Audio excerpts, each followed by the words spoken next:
Загас бол ерөөсөө яалчгүй тэгэл усанд амьсгалаа сэлхэл ёстой. Шуу бол бас нисчижил тэр шууныхаа тоонд орох ёстой адилхан. Хүн бол харилцах ёстой. Бид нар хүндлэлийг л буюу ёс зүй этикийг л хэрэгжүүлдэг байдлаар хүмүүст л одоо суулгамаар байна.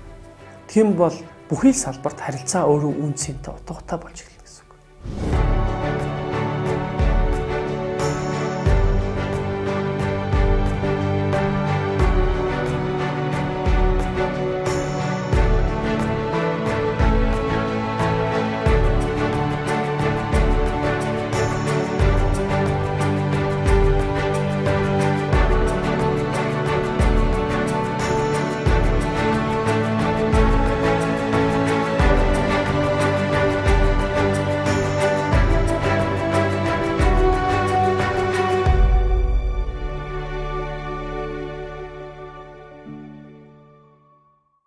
Хүүхэд байхдаа ястал яг бусдын адилаар л тэгэл одоо ерөнхийлөгч болно, дарга болно гэл. Эсвэл ингэ урлагийн том од болно гэл тэ. Дуучин болно, хамтлагтай болно. Хамтлаг маань нэр таарна гэл. Тэгэл тэр мөрөөдлийн төлөө хамтлаг байгуулаад, дуудуулаад тэгэл явдаг гэсэн. Манай аав болохоор хөгжимчин хүн. Одоо хойно Оросд төгсөөд ирсэн. Тийм мэргэжлийн одоо хийл хөгжим тоглох хүн. Тэгээ нөө багасаа хөгжмийн сургууль сурах хэрэгтэй гэдэг. Тэгээ өвгөө дагаад нөө хөдөөчсөн чинь хөгжмийн сургуульд орох боломж нь холдчихж байгаа юм л да. Тэгээ хөдөө сургуульд яочи хөгжим тоглодог багш байсан. Тэгэл одоо тэр хөгжмийг тоглох сонирхол сэтэл төрөл. Тэгээд 7 охинтой нийлээл 8 жил яочи хөгжим тоглосон байна. Дуу муу зохиогоол тийм. Хөгжим тоглохоос гадна өөр нэг л сайхан зүйл хүсэлсэн. Тэгээ тэр хүсэлсэн зүйл маань хүүхдийн байгууллага байж таарсан. Нэг дүү маань намайг дуудаж авчираад та ингээд ийм байгууллага сонирхооч гэдэг. Тэр дэлхийн зам байгууллагын хүүхдийн байгууллага байсан. Тэгээ тэр байгууллагаар анх очиж уулзсан чинь өөрийгөө хамгийн анхны удаа ингээд ийм том хүн юм шиг мэдрэмж авсан тий. Шийдвэр гаргаж байгаа юм шиг тий. Хүмүүстэй ингээд айгүй чухал асуудал яриа тий. Орон нутгийн хүүхдийн асуудлыг ярилцаал. Бусдын төлөө ингээд чухал юм яриа тий. Тэгээ тэр болгоноос л би хүмүүстэй харилцахыг. Тэгээ тэр дотроос бас хүүхэд байхдаа үйл ажиллагаа зохион байгуулах чадвар гэдэг бол бусдад харилцах болоод тий бусдыг удирдах гэдэг аргачлал. Тэгээд бичгийн соёл энэ ч гэдэг юм олон зүйлийг сураад авчиж байгаа юм л да. Тэгээд тэр яванда би ерөөсөө нэг ийм хүмүүст нэг хичээл заадаг олон улсаар тойрж явдаг хүн байх хэрэгтэй гэдэг тийм мөрөөдөлтэй болоод тэгээд тэр мөрөөдлийнхаа төлөө явсараа өнөөдөр ямар ч лекторуудад Монгол улсыг тойрсон байна.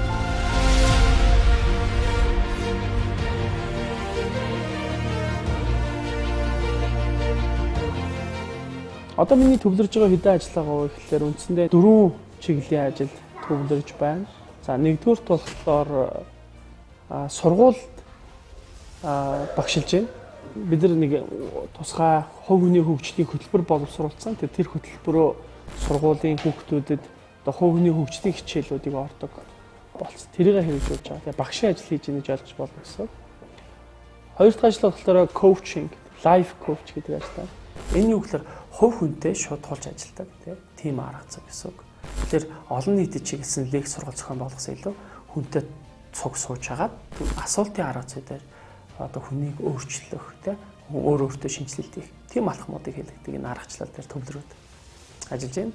За гурав дахь ажил маань болохоор байгууллагуудад лекц зохион байгуулдаг. Мотивац идэвхжүүлэх лекцүүдийг хийдэг. За дөрөвт болохоор төвлөрсөн сургалтууд хийдэг. Өөрийнхөө байгууллага дээр сургалтын төв дээр тэр дээр илтгэл 1-0 гэдэг хүмүүсийг ярих чадварыг нь мэргэжлийн төвшөнд хэрхэн яаж хөгжүүлэх вэ гэдэг арга зүй технологиг заадаг гэсэн. Daily routine management буюу хувийн амьдралын дадал зуршлыг яаж сайжруулах вэ гэдэг ийм програмыг боловсруулсан тэр ажлыг тэр сургалтыг бас хийдэг. Тэр нь бол 2-7 хоног үргэлжлэх нэг хичээлүүд. Тэгэл сардаа нэм удирдаа нэг элсэлт авдаг. Тэгж ойлгож байна. За үндсэндээ миний хийдэг ажил гэвэл нэг юм олон төрлийн байна. Хажуугаар нь подкаст хийдэг. Тэр нь ном уншаад тэрийг зочноо авчираад хамтдаа унсан номоо яриад тэрийг олон нийтэд түгээдэг. Тийм ажил хийж байгаа. За өнөөдрийн хичээл дээр ярих чадвар илтгэл. За илтгэх чадвар дээр юунаар анхаарах хэрэгтэй вэ? Яг чи 7 минут илтгэл тавьж байгаа тохиолдолд тэгэхээр зөвхөн санал авъя. Хүмүүс яаж тогтоож байна? Нийгэмд ийм юм хийх чинь нэг бол магадгүй чамд тийм санаа байдаг бол хамтармаар мэдрэмж төрж байгаа. 5 6 за асууя. Хэдэн сар вэ? 1 сар. За ангийнхнаа маш сайн мэддэг юм байна. За тэгвэл дараагийн бид нар одоо хувийн логарифмын сургуультай бас жилийн бүтээлч боловсрохно гэдэг хөтөлбөрийг боловсруулаад хэрэгжүүлж эхэлж байна. Сургуульд явж байгаа хүүхдүүд бол тэр шинжилгээ ухааны мэдлэг болж авахаас гадна багштайгаа харилцах, хоорондоо харилцах гэдэг. Ер нь бол тийм нийгэмд дараа нь хүмүүстэй яаж харилцаж те өөрөөрөө ойлгох тэр болгоноос ингээд суралцах те өөрхөн зан төлөвийг олж авах, үнэт чанараа мэдрэх гэдэг олон зүйлүүдийг л олж авах боломжтой л да. Тэгэхээр бид нар болохоор хүүхдүүдэд бол хүндлэлийг хамгийн түрүүнд зааж байгаа. Тодорхой хүндлэл сураа гэдгийг заадаг. Тэ. Одоо бол Япон хүүхдүүд ингээд бүхийг л хүндэлнэ. Солонгос бүхийг ойлгомжтой байгаа байхгүй юу та. Монгол хүүхдүүд болохоор карманд гараа гэж сайн байна уу гэж амар хүндлэг гэж явах дотроо хөрөх юм даа. Та ч илэрхгүй. Тэгэхээр бид нар бол яг энэ дуу хоолойгч тэр тэ одоо хэлэх үгэж тэр айгу тодорхой ойлгох хэрэгтэй гэдэг тэр тал дээр төвлөрч байгаа. Тэгээ тэрийг бол илүү хүний хөгжил дээр тулгуурлаж явуулж байгаа. Хичээлийн үндсэн шинжилгээ ухааны хичээлээс гадна гэсэн үг шүү дээ, тэ. За илүү амьдрал бэлтэн гэсэн санаагаар гэсэн. Би одоо 9 сарын 1-ний хичээлийн шинжилгээ нээлтээр лекц уншсан. Хамгийн анхных нь ажил. Тэрэн дээр хүндлэл ярьсан учраас хүүхдүүд бүгд их мэдлэх тийм хандлага өндөрсөн. Сайн мань угшаа гэл тэ. А хоёрдугаар тайсан гэхэлэр нөө ангийн хүүхдүүд бүгдээр ингээ ээлжилж миний хичээлээр заавал ярьдаг тийм дүрмтэй. Тэгээд нэг хүүхд нь илүү сайн ярангууд дараа дараагийн хүүхдүүд тэр хүүхдээс ингээ үлгэрлэл авч сайжраад анх ингээ гараад ингээ ярих юм болтгүй түг таг гэж зогсдог гэсэн чинь бүр тэс өөр болоо. Ингээ харилж гисэн. Анги хамт олонны ийм нэгтаршил төлөвшил маш сайжирсан гэж би бол харж байгаа. Ялаа бинийгаа маш сайн дэмжих хандлага бол хүүхдүүдэд өссөн. Яг үнэндээ бол хүнийг юу их сайн ойлгодог гэхээр бодит амьдралын бодит туршилтууд тийм зүйл хүмүүс амьдралын бэрхшээлүүд хүн их юм ойлголдог. Яг тэр утгаар нь бид нар ч гэсэн бас хүүхдүүдэд нийтлэг байгаа асуудал юм бэхлээр бид нар харилцааны жижигхэн зүйлүүд дээр одоо юм алдчихад байгаа байхгүй. Илэрхийлэх чадамж гэсэн үг энийг. Тэрийг сайжруулахын тулд төвлөрч байгаа. Юу яах ёстой юм бэ гэхээр та хүүхдтэй нийгмийн их оролцооны боломж олгоо тий. Бусдад харилцуул, олон нийтэд уулзуул тий. Яг л амьдрал тэд нар сургадаг тий. Хүмүүстэй уулзах явцад нь сургадаг, хүмүүжүүлдэг. Тэрнээс хүн өөрийнхөө давуу суул тал тий. Бусдаас суралцах бүх юмнуудыг олж авч чаддаг. Тэр утгын санаануудыг зөвлөдөг юм тий. Та хүүхдээ хүмүүжүүлэх шаардлагагүй хүмүүжих боломж цаана байгаа. Яг мэдээж бол буруу одоо төлөвчтэй хүмүүстэй найзлуулахаас болгоомжлохоос бусдаар бол дугууланд хамруул тий секц хамруул тэгээд хүүхдийн байгууллагт явуул бүх илүү сайн. Хүүхдүүдтэй ажиллах бол үнэхээр дэндүү гоё энерги тий тэгээд хичээл болгон дээр дандаа үнэлгээ авдаг. Би өөрөө үнэлгээ авдаг. За хүүхдүүдээ дүнгээ хэлээрэй. Өдөр дүүний ихлээр 1-10 хүртэлх дүнгээ хэлээрэй. Тэгээд надад таалагдах гэж биш яг өөрийнхөө мэдэрж байгаараа. Гэтэл хамгийн доотлогын 7 гэлэр. Тэгэл дандаа ингээл 9, 8, 10 гэх тээ дийлэх юм тийм.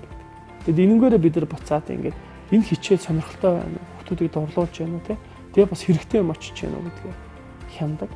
Дараагийн хичээл дээрээ амьдрал дээр туршсан хэрэгэлсэн байлыг асуудаг. Чамд өөрчлөлт гарч байгаа хэмжилтүүдийг хэмждэг. Зүгээр л бодоод өнгөрөх биш яг хэрэгжүүлэх хэрэгтэй гэдэг. Тэр талаар төвлөрдөг. Тэрнгээр бид бас хэмжиж чаддаг гэж боддог шүү. Маш баярлалаа. Окей.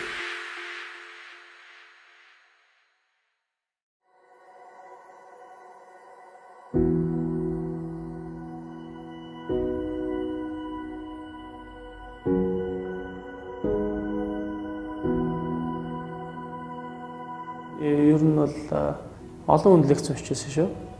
Лекц сонсоод номыг түргэн уншсан гэсэн үг. Жохон кино маягтайгаар уншсан гэсэн үг. Тэ? Жохон амар гэсэн үг.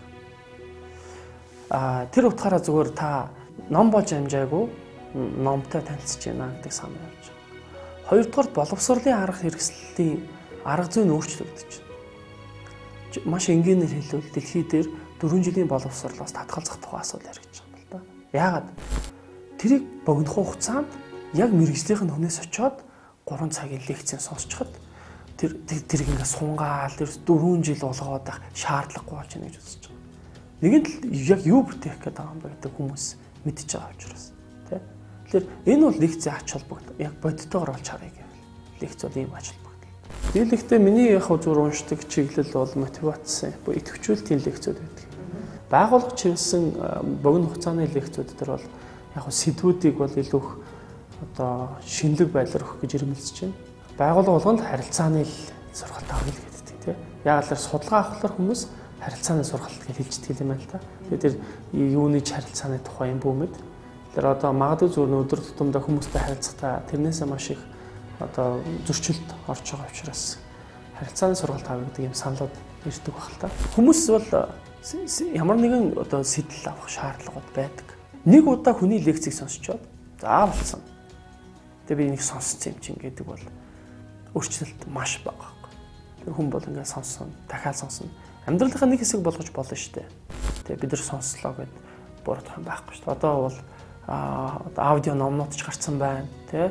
Тэгээд эсвэл подкастууд ч хүмүүс маш их хийж байна. Хөлбөрөө зөндөө олон болсон. Энд чинь бүгдээрээ лекцийн төрөлтөй холбоотой адилхан байхгүй. Лекцүүд илүү шууд одоо face to face шиг цуг сууж байгаад ярьчихж байгаа юм чинь. Тэр хүний эмоц, тэр хүний бодит кейс, тэр хүний тэр асуудлыг ойлгох гэдэг, тий. Тэр гаргалгааг ойлгох гэдэг аргачлал нь бас уран чадвар нь тэр чи бас ингээд тоглолтоор явагдаж байгаа байхгүй. Тэр арга технологи хэрэглэгдэж байгаа гэсэн үг тий.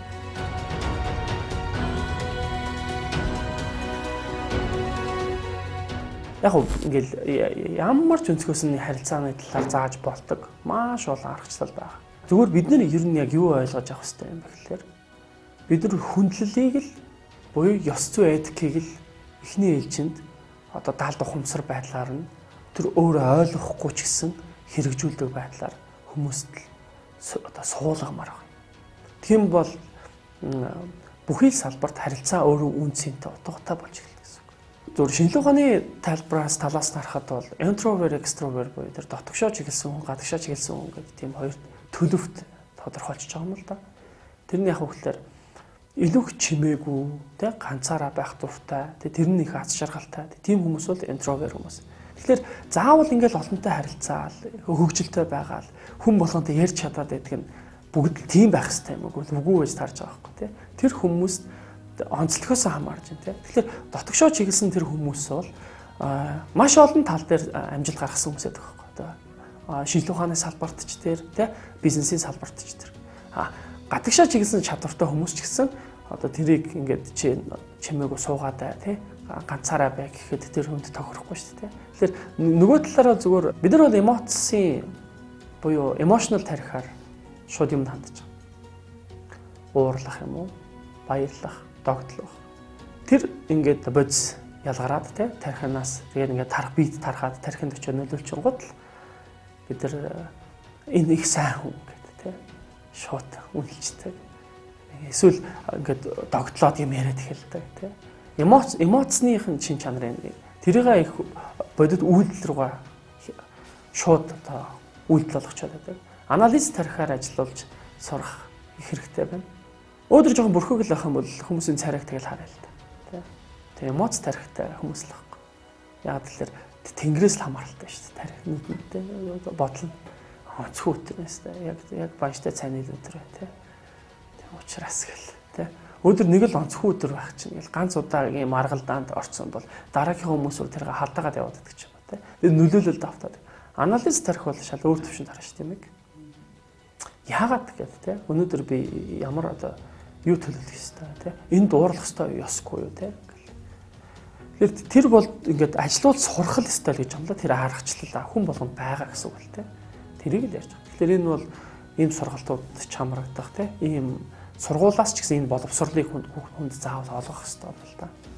Тэгж энэ нийгэмдэр бол хүмүүсийн харилцаан дээрээс тэр бүтээл тий гайхалтай бүтээлүүд одоо бий болж бүтээгддэг учраас гэдэг талаас нь.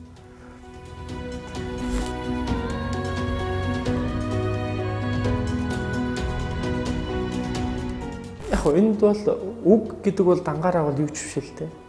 Яг энд бол харин ямар нөхцөлд тий ямар утга дээр зангидагдаад тэгээд ямар бодиттой болсон явдлаар батлагдчихж байгаад тий тэр хүмүүсийн бодит амьдрал дээр уялдаж гин үү гэдгээс хамаарат тэр үг хүчтэй болж эхэлдэг.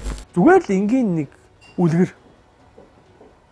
Манжигийн үлгэрийг мэдхүү гэхэлэр хүн болгон мэднэ л гэдэг шүү дээ. Манжигийн үлгэр юуны үлгэр вэ гэхэлэр хүмүүс шууд одоо эв хамтын хүчийн үлгэрч гэдэг юм уу те. Багийн ажиллагааны хүч гэдэг ч юм уу тайлбарлаж байгаа байхгүй. Ингээд манжингийн үлгэр хамгийн сүүл те хулгай наашаар маш том манжин байна гэл манжин татаж авдаг. Энийг зүгээр ингээд утгыг нь санааг нь жоохон татаад өөр зүйл рүү оруулж ярьж болно шүү дээ. Ингээд энэ хүчтэй болчихж байгаа байхгүй. Энэ эх орончийн үлгэр гэж байгаа байхгүй. Хүмүүс ингээ гайхдаг. Бүгд мэддэг мөртлөө нөгөө энэ үлгэрийг бүгд мэдчих. Ингээ гайхдаг байхгүй. Тэгвэл та нар мэдэх үү? Хулган манжин дуртай байл гэлдэг байхгүй. Манжин дургу хулган юу ч вэ? Өмнө нь юу гэсэн муур. Үгүй муур яг юу дуртай? Хулган дуртай ш тодорхой ш тэр чинь алгамж. Тэгээ ард нь юу хулган. Энийг хүн болгоод үзээ л та бүгдээр те. Муур шиг хүн. Идэх хоолой хоош нь тавиад. Хоош нь тавьж штэ. Өстөн дайсантайгаа хамтраад. Одоо нохоотой хамтарч штэ те. Үзэн ядах нь үгүй муур хизээч манжин идэхгүй штэ. Идэггүй манжингийн төлөө зүтгэнэ гэдэг чинь энэ чи их оронч байхгүй. Тэгэхээр муур шиг хүн хулган шиг хүн өөрийгөө хэрэггүй гэж хоош нь тавихгүйгээр хэрэгтэй тооцоод өчүүхэн гэж голохгүйгээр үн цэнтэй тооцоод гэл ярихлаар ингээд үг нь хүчрхэг бол авчиж байгаа байхгүй. Их мэтлэн яг ингээд хүмүүсийн үгийг яаж ашиглах вэ гэдгээс л тэр үн цэн мэдэж эхэлдэг гэж ойлгож болно л да. Гэтэ тухайн ус үндэстний бодох сэтгэх ингээд бүх юм үгэнд нь явж байгаа л да тий. Үгээр хүн дахиж сэрдэг тий. Дахиж хайж болдог. Хүн бол одоо чухал шүү дээ. Хүн бол чухал гэж яриа шүү дээ. Гэтэ түүнийг амьдрал нь чухал үгүйг л тодорхойлно шүү дээ. Яаж амьдарч байгаа нь, хэнд хэрэгтэй байгаа нь гэдэгтэй адилхан. Тэр үгийг хэн ч хэрэглэхгүй бол тэр гайхалтай байна уу, хүчтэй тэр хамаагүй. Хэрэглэгдэх шаардлагын тухай ярьж байна. Ашиглагдах тусмаа илүү хурц болно. Илүү хүчтэй болно. гэж бодоод байна да.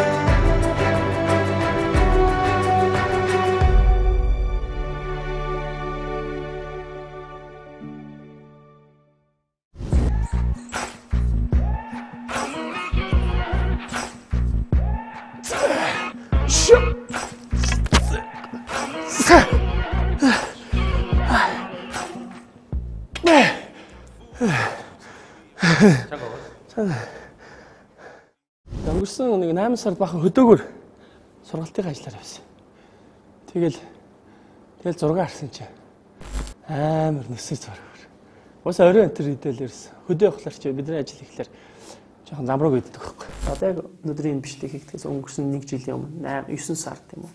9 сард бүх юм уналтанд орсон. Миний бүх юм уналтанд орсон. Бүр ингээд сүултээ би нэрээ юу ч биш юм шиг тийм хамгийн арчаагүй амтай шиг мэдрэгдсэн шүү дээ. Тэр нь одоо юу юм гэхээр би лекц уншдаг гэсэн чи ерөөс хүмүүс лекц авахаа болцсон.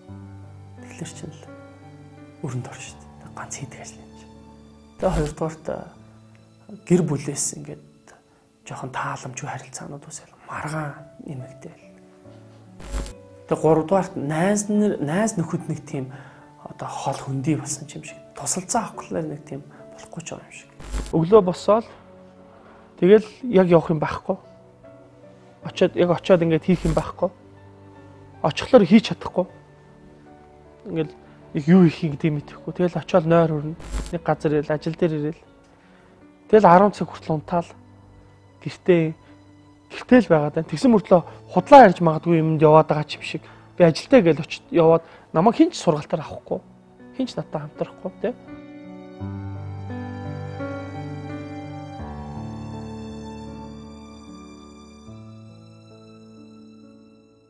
Тэгээ хүн тэр үед ямар юм анхаардаг юм гэхээр нөгөө нэг л олон мундаг уншсан номноосоо хайгаал тэгээ цагаа төлөвлөж үзээл тэгэл бас үйл ажиллагаа танилцуулгуудаа сайжруулаад хүмүүстэй яриад өдөр болгон ирж ажиллаа төлөвлөө амар олон төлөвлөжүүд үздэг л дээ.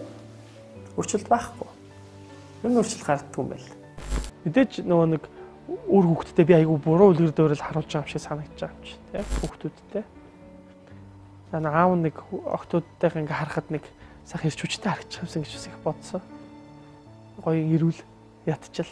Манай аавны нэг л их том битэй бүдүүн хүн байсан юм гэж л бодохгүй байхаас л гэж бодсон. Яг ийм өмнөд л давцаал. Тэгэд бүгнийг хийсэн байхгүй. Ер нь юу ч анхаарахын тулд болий. Тэгээд тэр юу анхаарсан гэхээр зөвхөн өөртөө л анхаарах. Тэр нь болохоор за ядчил чи нэг те хөдөлгөөнтэй бай гэдэг. Тэг би жимд явсан байхгүй. Хоол идэх юм байсан. 2 сарын дараа бүх юм өөрчлөгдөж байгаа. Тэр нь юу гэхээр миний сургалтууд хаанасаа ч бүү мэд захиалагдчих эхэлсэн. Захиалга гаргааг байхад шүү дээ. Тэр нь гайхаад. Тэг хоёрдугаар гэр бүлийн асуудал маш сайн зэгсэрж эхэлсэн те. Тэгээд тухай. Тэгээд ер нь бол хүмүүстэй ингээд би ингээд завгүй болоод эхэлж байгаа. Буцаал.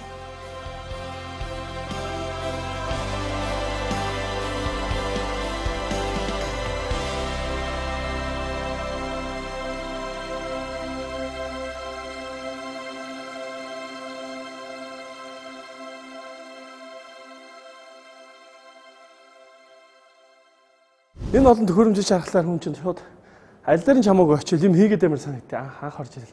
Энэ яа гэм бол энэ яа гэхэл сониуч цагаар. Тэгээд тэгсэн чинь эднэр дээр баг ерөөсө гаргахгүй. За гэл энэ нэг өнгөрөө шүт.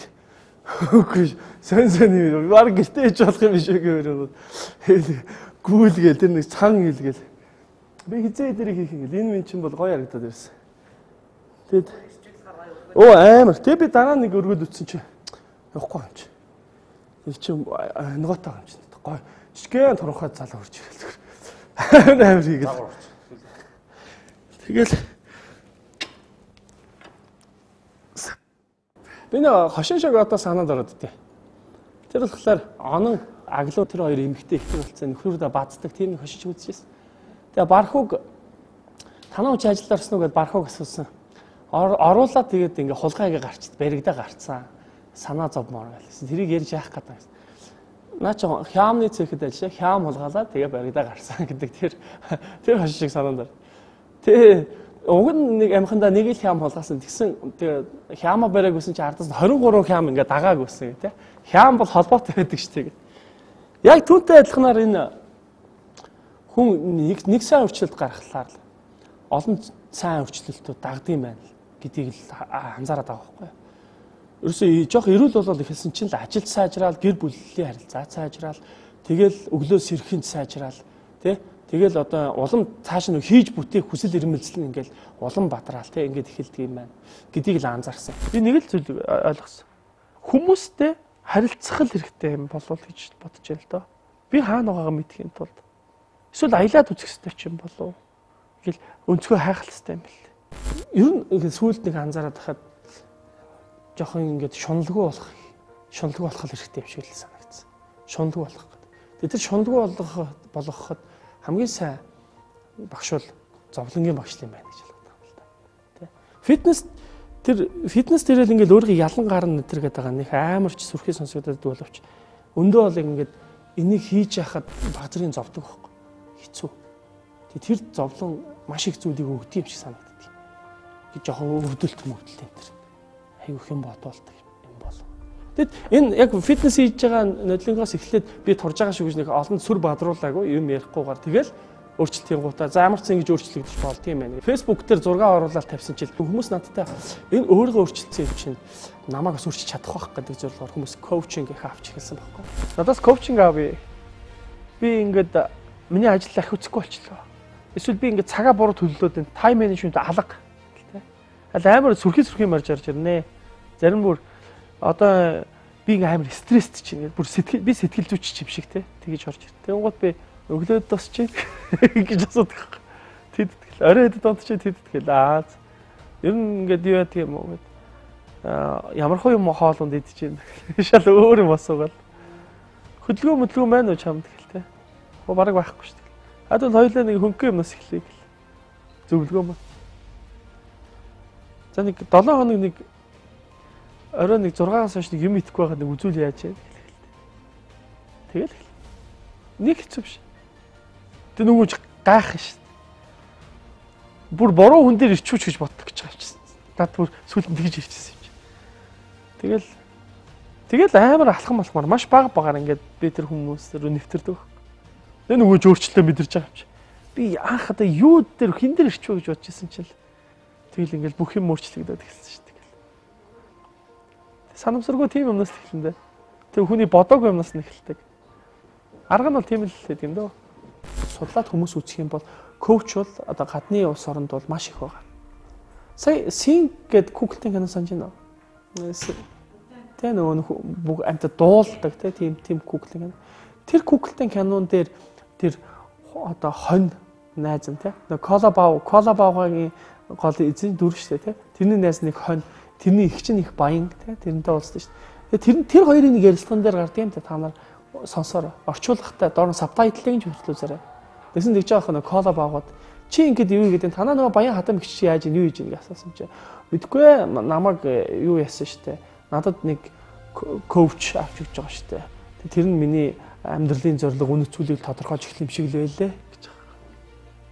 Ерөнхийдөө тэнд Google-ийн дээр нь хүртэл орж ийн гэдэг чинь энэ амьдралын амар том хэрэгцээ болцсон явж байгаа гэсэн. Монголд болохоор энэ нэр томьёо маш шинэ байгаа учраас хүмүүс мэдэхгүй байна. Тэ? Одоо биеийн тамирын багш юм уу? Эсвэл энэ зөв хооллолтын багш юм уу гэж хүмүүс ойлгоод байдаг. Тэ? Ерөөсөө тийм ш. Миний ажиллаж байгаа арга хэрэгсэл болохоор хүний дадлзурчлаас нь эхэлдэг байхгүй юу? Бүх коучуд бүгдөө өөр өөрийн аргаар ажилладаг. Миний ажиллахын аргачлал бол тэрнээс эхэлж байгаа учраас хүмүүс тэгж харагдах гэдэг шиг магадгүй гэж би тодорхойлдог юм байна. Тэгэхээр ажиллах аргачлал нь бол арай өөр ангилагддаг. Би өөрөө коучтой гэдэг би өөрөө коучтой.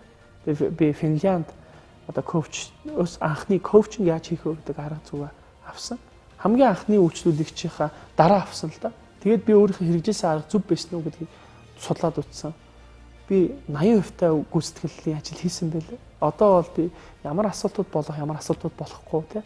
Хүчрхэг асуултаар хүнийг одоо олж хараагүй өнцгүүдийг олж харуулад өөрийгөө ойлгохгүй байгаа ямар нэгэн болохгүй байгаа зүйлээ ингээд өөрөө таньж мэдээд түүн дээр зөв алхам хийж шийдэл хийхийг л коучингийн дасгалжуулалт ажил явж байгаа юм л да. Ямар ч жилийн хугацаанд бид нар 10 хүний амьдрал дээр өөрчлөлт хийсэн кейстэй байна. Тэгээ нэг одоо бол хэмжиж болохоор үр дүнтэй болоод ажиллаа. Чиглүүлж ийн гэж ойлгож болохоор гэсэн үг. Нэг одоо үйлчлүүлэгч маань одоо 100 хон, бараг 100 хоног гэж байна шүү дээ. Өглөө 5 цаг сэрдэг болсон. Хизээч хийж байгаагүй амьдрал та. Марафонд 10 км гүйс. Төсөөлж чагаагүй тийм байсан. Бизнесийн сайжраад нэмэлт орлогын сайжирсан. Хадгаламжгүй байсан маш олон хүмүүс бүгдээ хадгаламжтай болсон. Ингээд эн чин тэдэрт бол ингээд амьдралыг өөрчилсөн. Миний өмнөх амьдралаас өөр байгаа гэж байгаа. Тэр толгой нь ингээд маш сайн ингээд ажилдаг болсон. Тэр нь ингээд анзаарэгддэг. Одоо яах вэ? Гэлэлзаалахын тэр. Тэгэхээр ингээд одоо эргээд ингээд харахад бол өөрчлөлтийг нэг хэмжээд үзэхэд бол хувийн амьдралын өдөр тутмын амьдрал дээр өөрчлөлт гаргацсан. Эрүүл мэнд дээр өөрчлөлт гаргацсан. Бизнес амжилтан дээр өөрчлөлт гаргацсан. Хамгийн анхны үйлчлүүлэгч маань надад анх ярьж байхдаа битүүрийн ярилцлаган дээрээс гарч ирсэн. Бизнес санаа нь өнөөдөр бизнест амжилт болсон. Тэр бүтээгдэхүүнөө үлгээдэд авцсан явж байгаа юм. Тэр нь гоё юм. Яг би өөрчлөөд байна уу гэвэл бас үгүй байхгүй. Би яг тэгж өөрчлөлөгч нартай хэлдэг. Чи л өөрийгөө өөрчилж байгаа. Би бол ингээд туслах хэрэгтэй. Одоо чиний хувьд. Юу гэж хэлдэг вэ гэхээр чиний төлөө 2 тарих ажиллана гэдэг байхгүй. Чиний төлөө. Коучингийн арга нь тийм.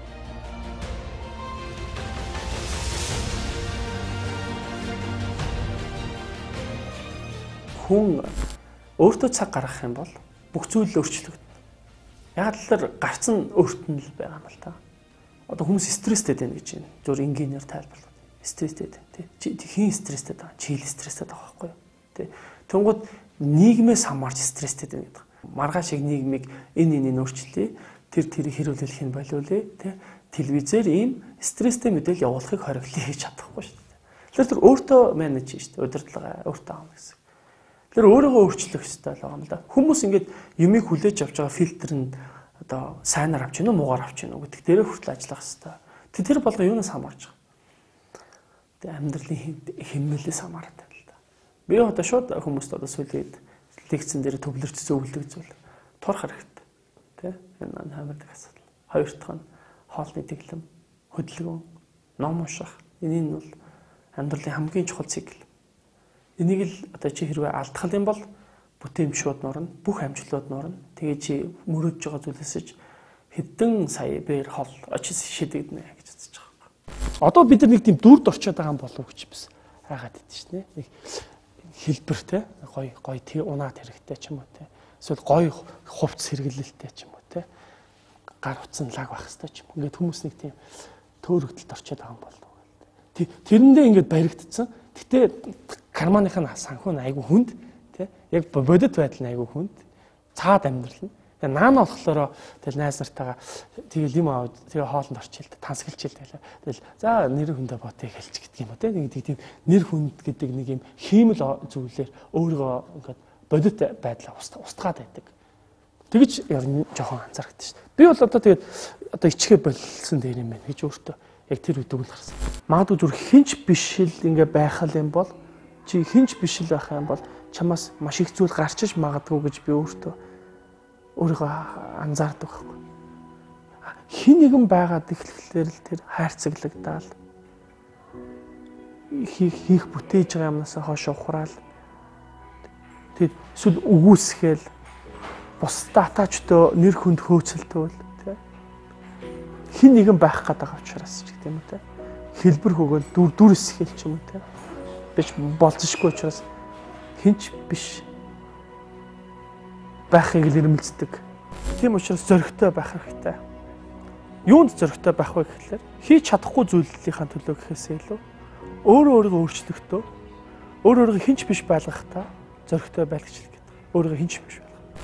Яг өөрсдийнхөө хүчээр амьдрахыг бид нар ирмэлцэх хэрэгтэй. Бид нар яг өөрсдөө амьдралыг бүтээх учраас. Тэгэхээр нэг нэгнтэйгээ маш сайн хамтарч ажилладаг, нэг нэгнийгээ маш сайн дэмждэг ийм харилцааг үүсгэхийн тулд хоёрдугаарт энийг бүр их тодорхой болгоод хэлье гэвэл альва асуудлыг бүр их тодорхой байлгах талдаа анхаарцгаая гэж залуучд суурилмаар. Мөрөөдлөө тодорхой болгох.